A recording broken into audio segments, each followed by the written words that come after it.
On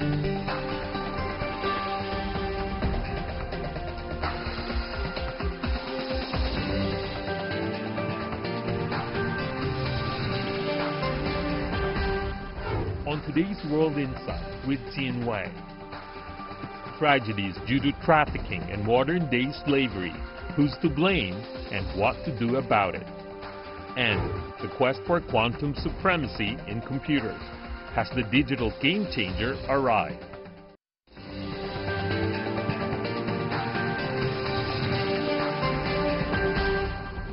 And here's our host, Tian Wei.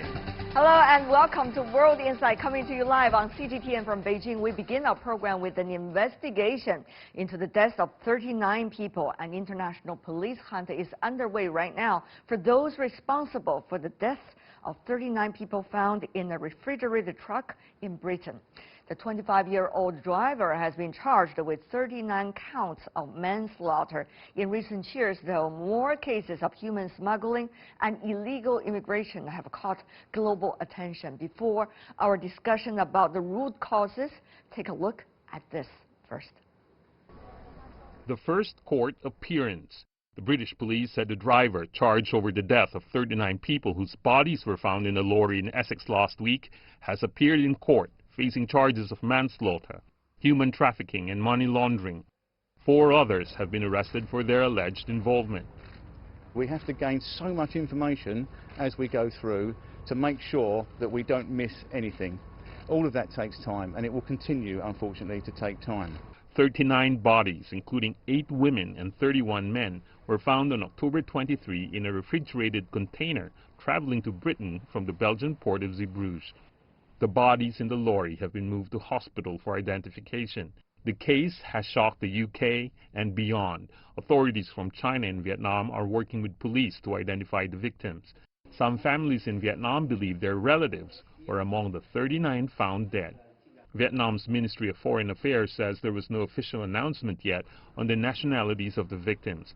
The Vietnamese Prime Minister has tasked the Foreign Ministry to closely monitor the situation and work with British authorities to confirm the victims' identities.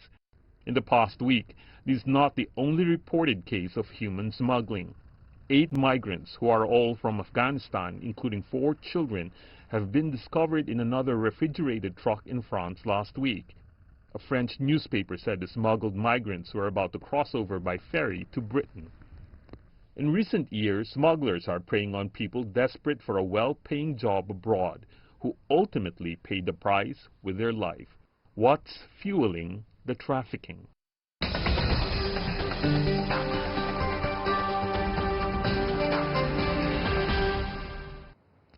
With us to make heads or tails of the catastrophes involving global human trafficking. In London, we have Phil Brewer, who is a senior associate at Stop the Traffic. He's a former detective superintendent and head of the Modern Slavery and Kidnap Unit of the Metropolitan Police. Welcome, sir, to our program.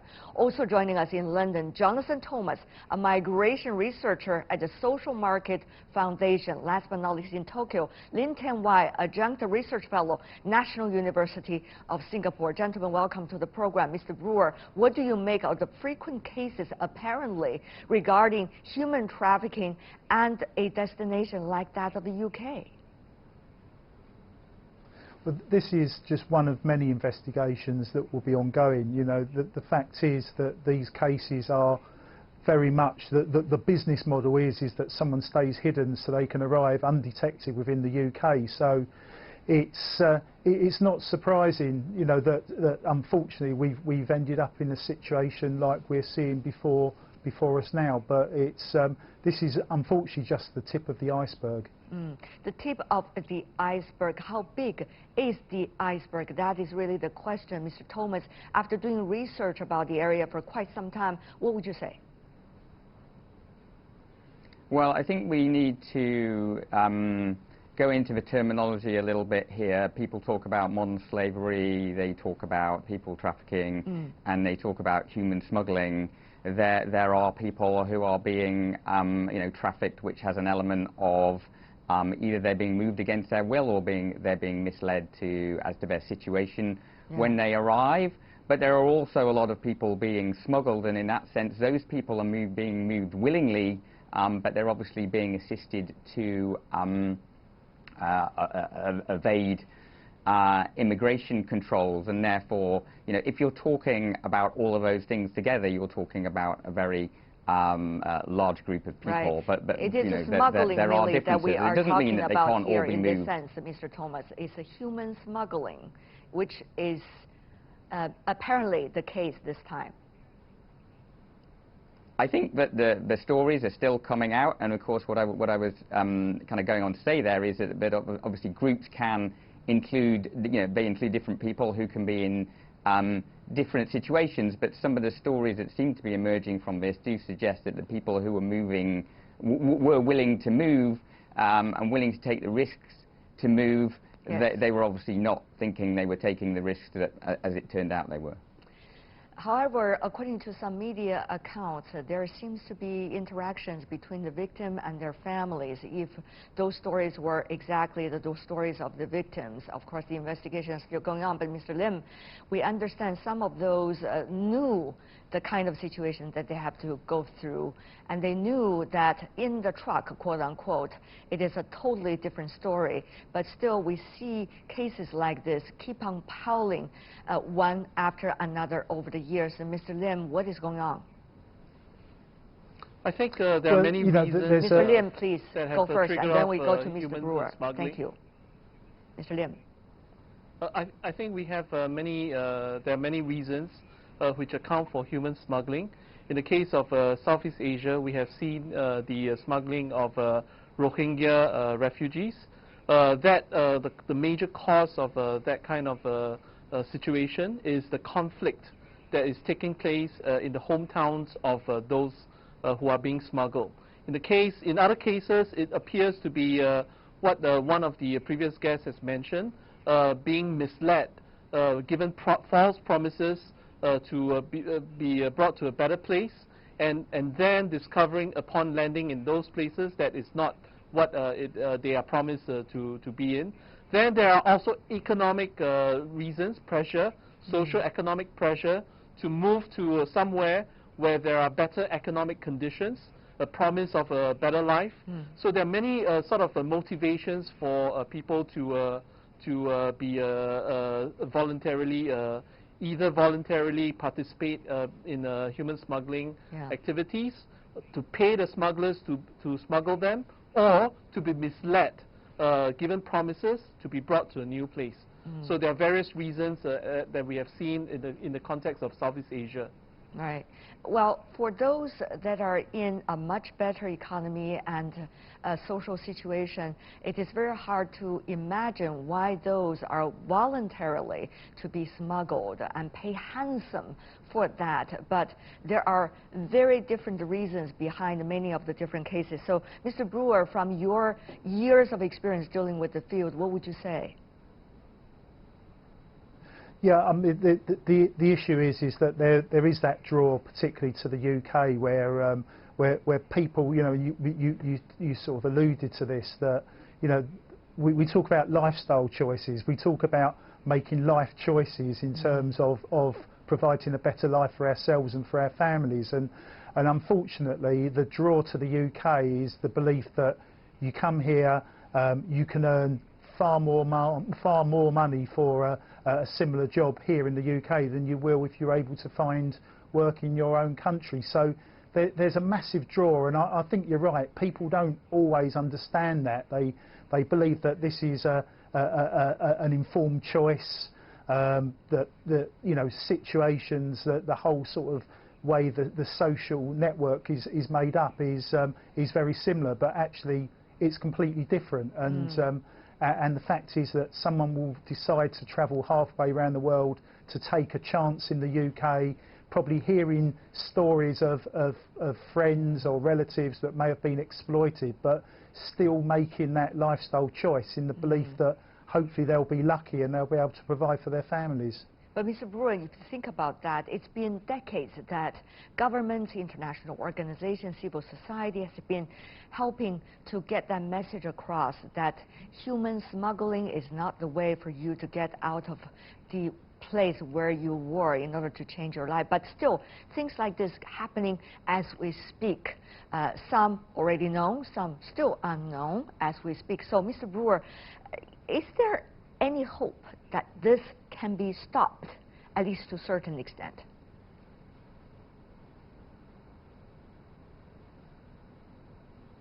Mr. Brewer. Sorry.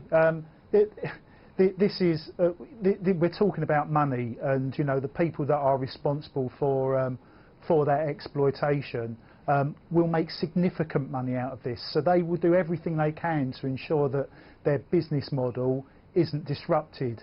In terms of removing those drivers, you know that's a world issue, and to stop someone travelling from, say, from Asia to the UK in the belief that they can earn more money, that the only way you could ever address that is to have a sort of an equal playing field across the world in terms of what people were able to earn, and that's a significant ask. Certainly that is a very significant ask, but we have to try at least. If you look at the consequences, of course we're talking about human smuggling, but human smuggling usually leads to a lot of different problems in the society, about human trafficking, about modern slavery, just to name a few, forced labor, for example. We've seen there were 5.4 victims of modern slavery for every 1,000 people in the world in 2016, for example, which is one of the consequences of human smuggling, based on the International Labour Organization's report. That means on any given day in 2016, 40 million people were victims, 25 million of them in forced labor and 15 million in forced marriage.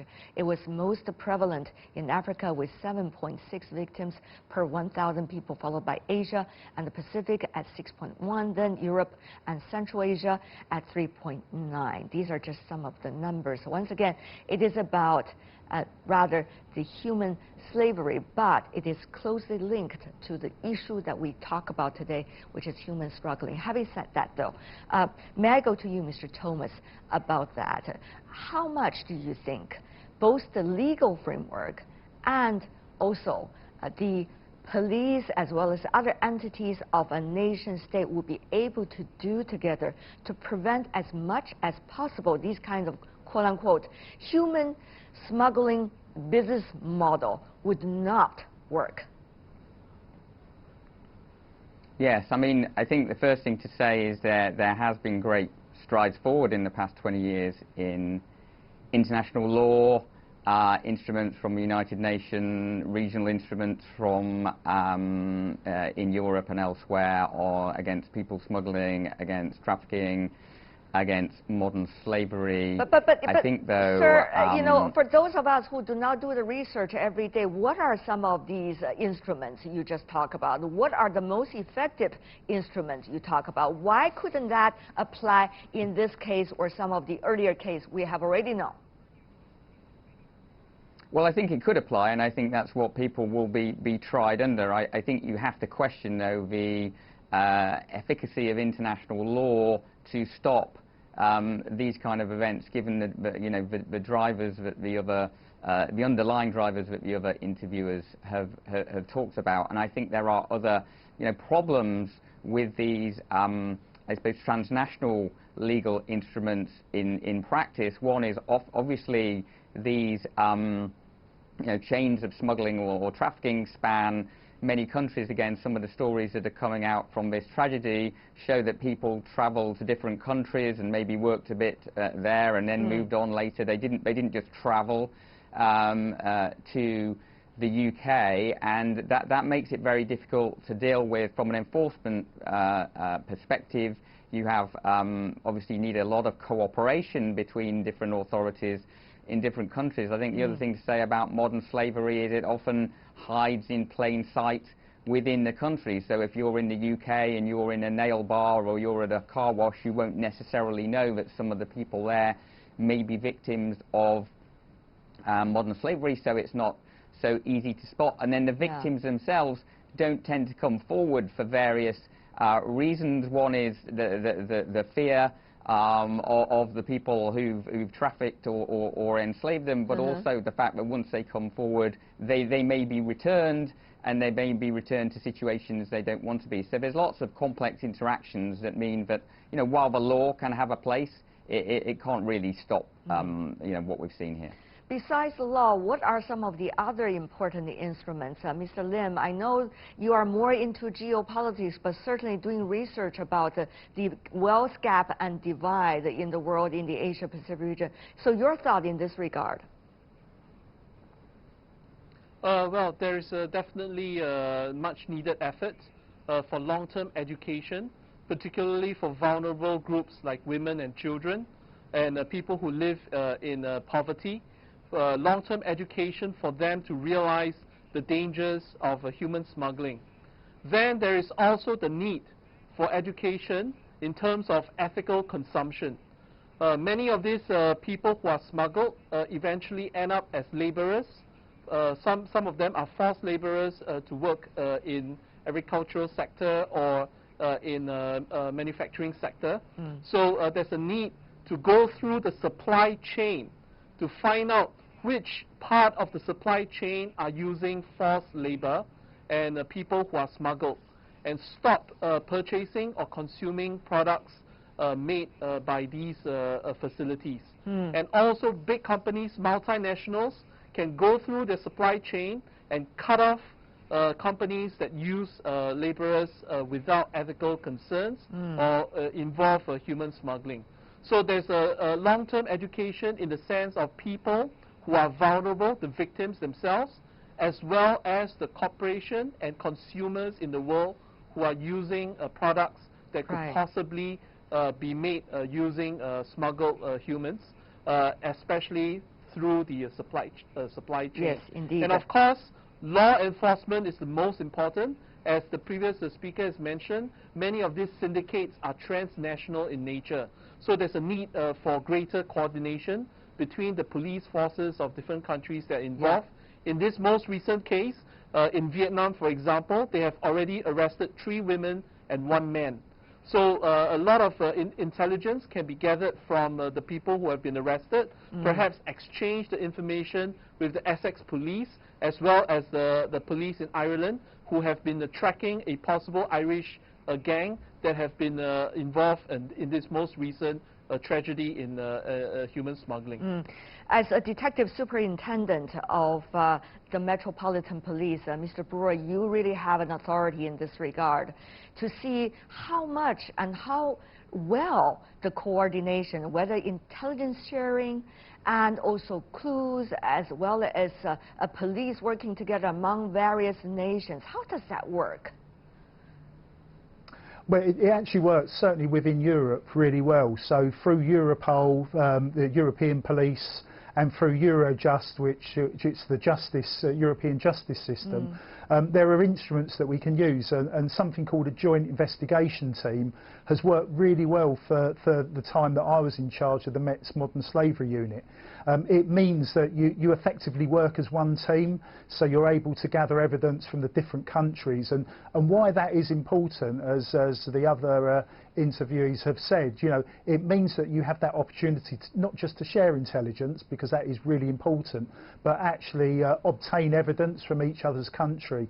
And more importantly, it means it gives us the opportunity to dismantle the whole criminal network, where if we focus, for example, just on one part, say within the UK, I would suggest quite quickly an established organised crime group can redeploy new staff to fill the gap of those that have been arrested, whereby dismantling the whole criminal network, it means that we hopefully will prevent there being further victims, which is obviously the most important part in this. Just a quick catch up about that. What about the coordination between, let's just say, the European police and such as that of Metropolitan Police and those in Asia or in Africa, where, you know, the sources of these smugglers' income come from?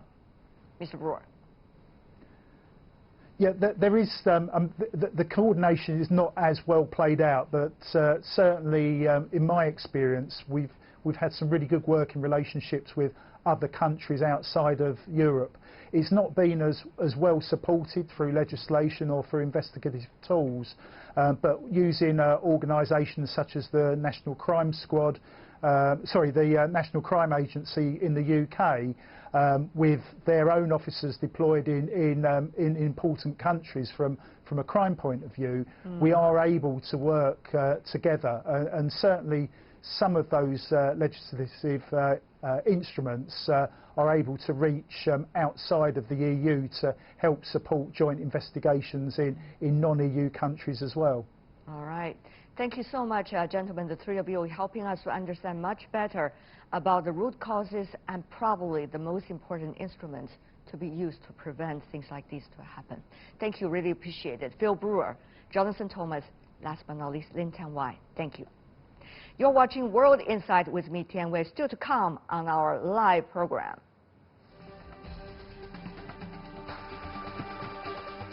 The quest for quantum supremacy in computers. Has the digital game changer arrived? We'll get you up to speed right after this break. Welcome back. You're still watching World Insight with me, Tian Wei. The program is coming to you live from Beijing. Let's turn to high-tech computing. Google said recently it achieved a significant breakthrough, which it called quantum supremacy, by developing a so-called quantum computer. Some say it's an important milestone, a revolutionary way of processing data, but there's still controversy in the field of quantum computing. Before we get down to a discussion about this fascinating development, take a look at what really happened. Has quantum supremacy arrived? Google said last week that its research team achieved a big breakthrough in quantum computing, claiming it attained quantum supremacy. Official confirmation came in a paper published in the science journal Nature. The company said the quantum computer Sycamore could do a mathematical calculation in around 3 minutes that would take a Summit supercomputer, the most powerful in the world today, 10,000 years. For many years, practical quantum computing was only theoretically possible. Google's team has proven it can work. This is the hello world moment for quantum computing that many of us have been waiting for. Some scientists have compared Google's findings to the Wright brothers' first flights, but skeptics believe Google is overselling its achievement. IBM said a supercomputer with additional disk storage could finish the calculation in less than 3 days, with greater accuracy. It also said Google risks misleading the public by implying the new style computers would replace existing ones, while quantum supremacy in the strictest sense had not been achieved. The professor who coined the phrase quantum supremacy weighed in. If you just say quantum supremacy has been achieved, that can be very misleading, because it doesn't mean you can throw your ordinary computer away because quantum computers are now supreme. What it means is that we kind of opened the door to real applications of quantum technology, and now we're going to have to play around with these quantum computers and get a better understanding of what the important applications are going to be. Quantum technology has been researched and developed in many countries, including the US, Japan, and China. For example, in China, the famous Professor Pan Jianwei's work in the field of quantum information and quantum communication has been recognized by many international peer-reviewed journals such as Nature and Science. Scientists have said quantum technology can be used in broad areas, including communication, information security, and high-tech research. How can quantum computers potentially change our lives?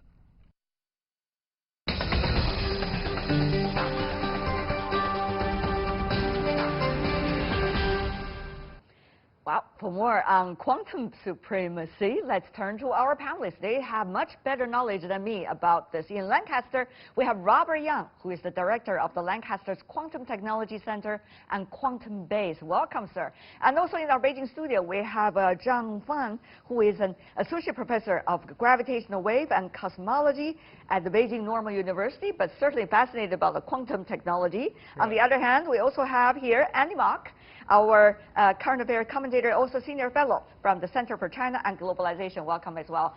Okay, so we still cannot throw our ordinary computer away, Mr. Young, even with this quote-unquote quantum supremacy? That's absolutely the case. And yeah, I think I should start by saying that the phrase the phrase quantum supremacy is somewhat misleading because it does not mean that quantum computers are universally better than classical computers. All Google showed was one particular calculation that their quantum device was better than the best classical computer.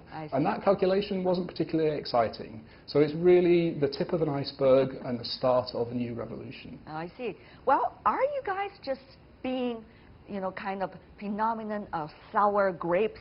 Well, maybe the Google only did it.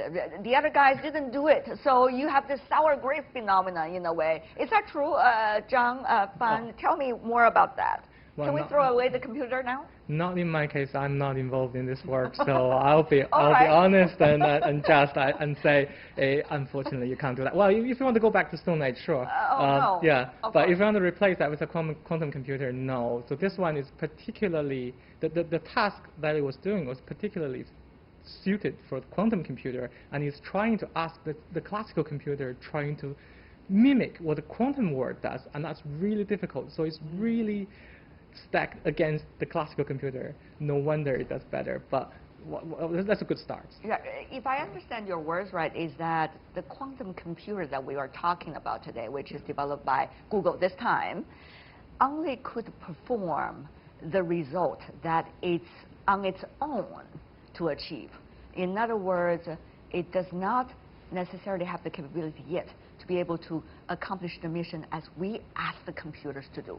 Pretty much so. It's not a generic computer. What a relief for me, with someone with a liberal arts background. Wow. But what about for you, Mr. Mark?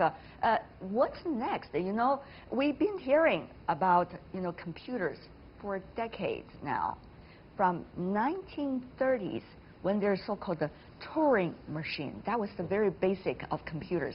Look at where we are. Every one of us has a smartphone in hand. It produces and runs much faster than an ordinary computer 3 years ago, let's just say. Are we going to see quantum computing also in that speed? So I'm going to take the other side of this and say that, yes. How come you always want to take the other side of it? Keeping things interesting. Okay, go ahead, Keeping things balanced. Okay. So I think that while our other guest was absolutely correct, that quantum supremacy is very, very narrow, and it's different from what we might call quantum value. Meaning, does this really change the lives of consumers or even businesses? You better answer that question right now. It doesn't. It doesn't. But here's, I think, what's important. What you talked about, the enormous changes in our lives we've seen through smartphones, everything from classical computing, really is in the world of bits, meaning electrons.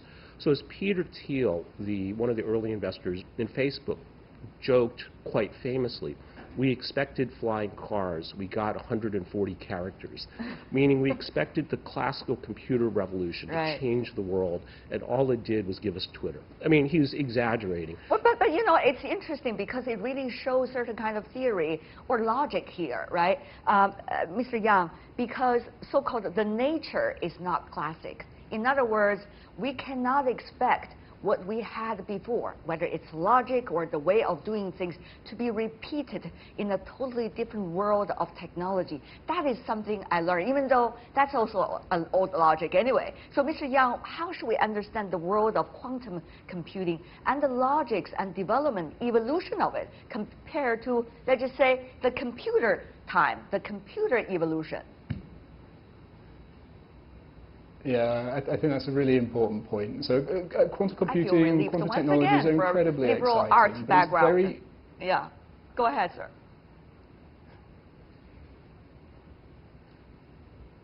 Go ahead, sir, Mr. Yang. It's really, really exciting. Sorry, it's really, really exciting. You know, if you think back 70 years, it was incredibly difficult to predict how digital communications and digital technologies would influence our lives. And we're at this precipice where it's incredibly difficult to know exactly how quantum technologies are going to influence us in the future. But the one thing we do know is it's incredibly exciting.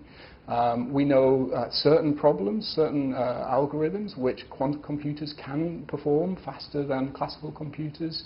And so there are some very exciting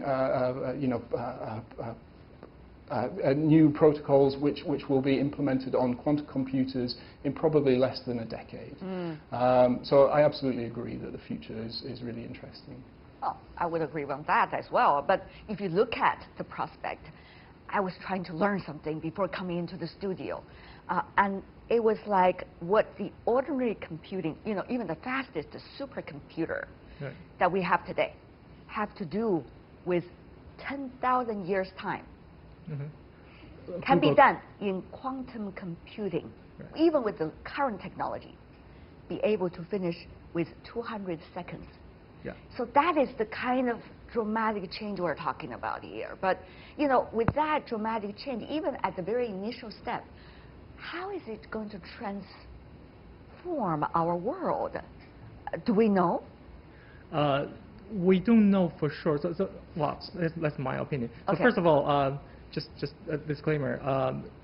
Google claims it's 10,000 years. IBM claims it's going to be 2.5 days. So that's a caveat. Okay. Because we have something going on between the two of them, right? Right. But in any case, so in the shorter term, I think it's pretty sure that in the near future, in 3 to 5 years' time, there's going to be specific uses for particular quantum computers. For example, one thing that's highlighted by Google people is that you can simulate chemical reactions using quantum computers because it's based on quantum mechanics already.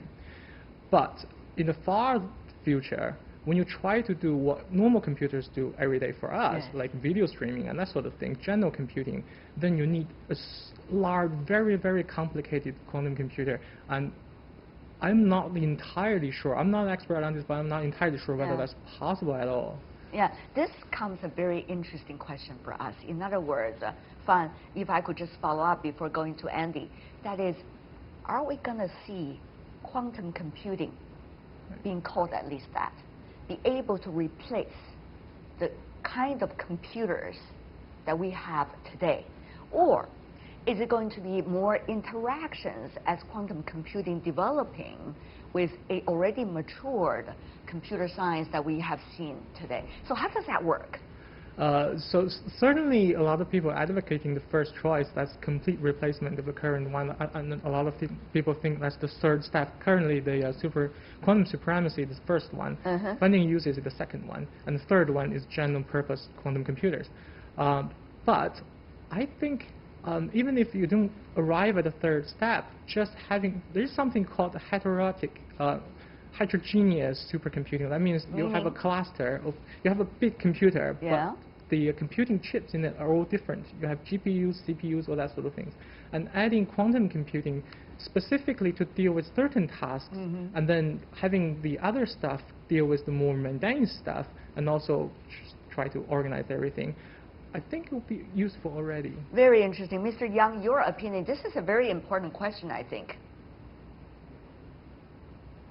Yes, absolutely. And I think classical computers will always be better than quantum computers at certain tasks. So there'll always be a place for the normal computers that we know in the world. Are you just trying to be diplomatic, Mr. Yang? You are just trying to say to your science department and computer department, say, oh, you guys are not going to be out of job, even though I'm still here doing research and step forward. No, not at all. If you look at how a classical computer works, you know, it has billions of transistors in it, and the way that it linearly processes data is always going to be useful. That's just a plain fact, and I'm certainly not being diplomatic. Okay. Mr. Mark, you've been listening to your colleagues. Your take? Well, let me use maybe an analogy here. So quantum computers, one way you can think about them, they're super, super fast. So think of it like a Ferrari. It's a super fast car. Classical computer, we can think of as like a dump truck, right? So they do completely different things. And in this way, I think that quantum computing will not completely replace classical computing. But where the impact is, I want to add to what you were saying, was that the world of atoms, meaning that classical computing brought us amazing advances, but they haven't solved problems like how do we have better drugs, how do we have better materials, because they all rely on molecules. And what quantum computing allows us, or will allow us to do, is to really manipulate, design much larger molecules. And what that means is we can change our physical world, not just the digital world. And to me, that's the exciting thing. But what I really want to add here, what's very interesting, is that Google says 200 seconds versus IBM's supercomputer of 10,000 years. Yes.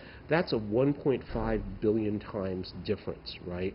But let's look at this. If IBM is right, and if they had configured the supercomputer correctly, they could have solved that problem in 2.5 days. That's about 1,000 times faster than Google's quantum computer, which is a big multiple. But this also means that there's still tremendous upside for classical computing, because 2.5 days to 10,000 years, that multiple is very large. Well, you know, one of the things that I can't judge, and I guess neither of you could do, is be able to see who is right in this sense, whether it's 10,000 years or actually 2.5 days. But one thing is very important. It shows the debate and the competition that is going on about quantum computing. It's not just nation states, China, United States, Japan, and others, but rather also among the business world as well. So here's the question about who will be the leading players in this regard, Mr. Mark. That is an exciting question to tackle with, because we've seen already business community plays a leading role. For example, you look at Facebook, Twitter, and others, at least for now, for the current round of fourth industrial revolution, Mr. Mark. Well, I hope the winners will be all of us, meaning that we see one world where it's a bifurcated, balkanized world, but I think technology innovation works best in an open world. So hopefully we'll see. I think Google, of course, is doing exciting things. IBM is, as is Baidu, as is Alibaba, as is Tencent, et cetera, et cetera, et cetera. But I think the world will be better if these advances are able to be shared versus siloed. Mr. Young, of course, coming from the UK, I'm sure you're thinking about, when is UK going to catch up about all of this latest evolution? Not to mention nation states, but also companies. You have IBM, Google, Alibaba, Microsoft, Intel, you name it, and many other small and medium-sized that is trying to catch up in this revolution as well. So who will be the winner? What does it take so far with the knowledge, limited knowledge we have about quantum computing, as the winner? Money, talents, or something else? Yeah, so you're right. There, money, all of the above. But the important point with companies is you're customer driven, so you're problem driven. You have to have a problem that the quantum computer can solve, and that there's value in delivering that solution. And so there are lots of different applications, and there'll be many, many different companies. And of course, I have my company as well, so Quantum Base is a company that I co-founded. So there are so many different companies which are up and coming in the field of quantum technologies, and it's really exciting to see the diverse range of applications that they're Mr. Young, if I could just ask further, can you, those in the field, be able to predict or have a sense as to what is the next stage of quantum computing, and at least what can be some of the most applicable applications as a result of the development for common people like me sitting in the studio or anywhere else in the world? Yeah, so the next stage is really scaling up. So quantum computers are incredibly sensitive to their outside environment. So any form of noise disrupts the operation of the computer, and it causes errors. And those errors really limit quantum computers today. So there's a big engineering push to building bigger and better systems for containing quantum computers so we can make them more powerful. And in terms of applications, I think the most exciting near-term application will be in things like designing molecules to do very specific jobs. So we heard about chemical interactions earlier on, but there's also designer drugs. Imagine a world in which we can take a disease, look at it under a microscope, so look at the actual virus or bacteria under a microscope, and then design a molecule, a drug, to target that disease. And I think that's a really powerful, relatively near-term application of quantum computing. It will change our lives. While you were talking, the lights in the eyes of Mr. Zhang lightened up. I could Really? tell. You're fascinated about all the latest development, even though you know much better than all of us. But to you, what about the latest development with Pan Jianwei, for example, a well-known scientist from China, several years ago, also his paper in Nature. Of course, this time Google has also got a paper being published in Nature. How does that work? China's the latest development, cooperation, competition among all the players? So certainly among the commercial entities is more of a competition, but because most of the development in China is driven mostly by academia, so there's more sort of cooperation.